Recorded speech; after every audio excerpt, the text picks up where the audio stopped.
avtomobil KT-onlu. KT zamanı əlavə olaraq 2500-3000 xərc çıxardılır. Hansısa bir servisdə. Bugünkü gün çəkişimiz ondan ibarətdir. Yəni ustalar, adamda bizdən yaxşı şeydir. Nəyə əsaslanaraq deyirəm? Yenə deməyin ki, hansısa bir usta barəsində çəkiş edir. Sadəcə olaraq bir müştəriyə ki, servisdə KT zamanı 2500-3000 miqdarında xərc çıxardırsınız ki, həmən avtomobilin qiymətini aşağı salasınız. Amma həmən qardaş bugünkü gün bizim servisdədir ki, ben avtomobili satmadım ama 2500-3000 miqdarı xərc nədən ibarət olduğunu usta zəhmət olmasa bizə başa sal. Ben de derim çəkişdən başa salım, siz də maariflənin, mən də. Mən də maarifləndim, nə daha olsun, mən maarifləndirim. Zəhmət olmasa yaxınlar. Deməli qardaşlar diaqnoz qoyublar ki, avtomobilin Porsche'nin yanıb. Əziz qardaşlar, 99% Malibu sistemində, bax zəhmət olmasa götürün. Bu çıxardırsınız, hələ bunda demək olar ki, yoxdur. Adətən bu tüstü nədən sonra verir? Avtomobil qovulur. Yerdə zəhmət olmasa bir maşını söndürür.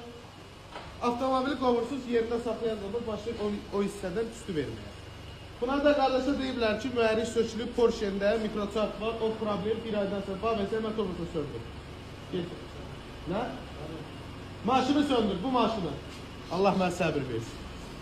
Avtomobil deməli yerini söndürən zaman membran sistemindən başlayır yüngülvari tüstü verməyə. Və bu da Porsche'nin əlaqədar deyil. Porsche'nin qardaş tüstüsü, Porsche'nin problem yaranan zaman bir neçə aydan sonra olsun, həməncin olsun, avtomobildə yüngülvari priboy verir.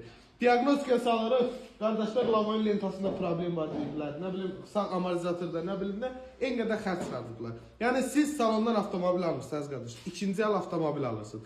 Xərcini bilmək əlbəttə ki, haqqınızdır, amma ki, variantla bilməyin də. Yəni hansısa bir müştərini aparsınız, hansısa bir tanış ustanın yanına ki, bunun qiymətini aşağı sal, maşını biz götürək. Onu etmək qanuni vəziyyətində yəni düzgün deyil. Çünki səhərsi gün mənim kimi biri çıxıb bu cür çəkiş edə bilər. Və zəhmət olmasa götür. Bir dənə avtomobildə sadəcə olaraq aşıbqa var. Full trick sistem. O da yanacaq sensorunun təmizlənməsi ilə əlaqədardır ki, yanacaq sistemində problemi. O da 92 aktanla sürüldüyünə görə. Və qabaq sağ kurulada və burada kraska var. Vəssalam. Sadəcə olaraq avtomobilin problemi bundan ibarətdir. Yəni əziz qardaşlar, bugünkü gün çəkiş etməkdə məqsədimiz nədir? KT olunan zaman avtomobildə düzgün diaqnoz qoymaq lazımdır. Hansısa kimsi tanışdırsa, kimsi nə bilim satan tanışdırsa, alan tanışdırsa, yəni bir insan mühərrik avtomobil alır da, hansısa bir 5 manat 10 manat xərcləmir. Yəni problemi nədir? Onu düzgün vəziyyətdə deyil ki, səhərsi gün bu cür problemlər yaşanmasın. Qardaş götürüb 2500 gəlib ki, problemi aradan qaldıraq. Gözləri işıldayır, amma ki heç bir problem yoxdur. Bir dənə membran sistemidir. Bir dənə membranı dəyişəcəyik. Və baxımsa zaten salikin oradan da yaranır.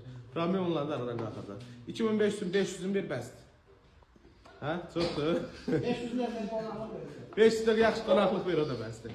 Öpürəm, özünüzə müğayət olun. Yeni bir çəkişlərlə inşallah qarşınızda olacaq. Sadəcə olaraq bu cür problemlərdən bacarıb birbaşa xəbərdar olun ki, başımız oynatmasınlar. Bağla, gələn çəkişlərdə görüşmək ümidi.